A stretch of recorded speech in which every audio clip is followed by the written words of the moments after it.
you say began your mindful spiritual journey into where you're at currently? It's just acknowledging that I had a problem.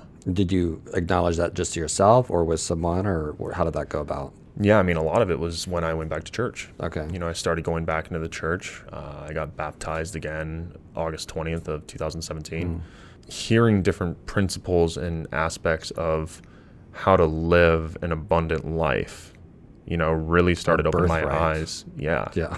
It started opening my eyes to like, well, that's not how I've been living my life. Yeah. So maybe I need to dig a little bit deeper. And going through this journey and being a Christian for the majority of my life, and then stumbling upon other aspects of, spirituality and looking into different aspects of being mindful and expanding consciousness. And I think what really was revolutionary for me was, my DMT experience. Mm-hmm. That shifted my entire perspective on everything. And I had experienced what they call the ego death. And that was the most terrifying moment of my life. I mean, I literally felt and thought that I was dying in that present moment. And I was terrified of losing the women in my life, because all I would hear were women's voices telling me to breathe. And all I could think about was, I need to get back to my girls. I need to get back to my family. I have people that need me. Like, what's happening? Because it became very hard to breathe. I started coming off the ground, like my spine. I used to have a bursa over my spine and my T1, T2, where I loaded 800 pounds on my back. And I've always asked doctors about it, and they're like, oh, we can drain it with a needle. But after this experience, gone.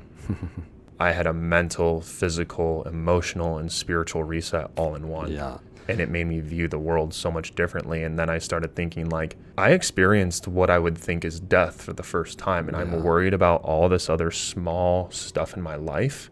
Why? Yeah.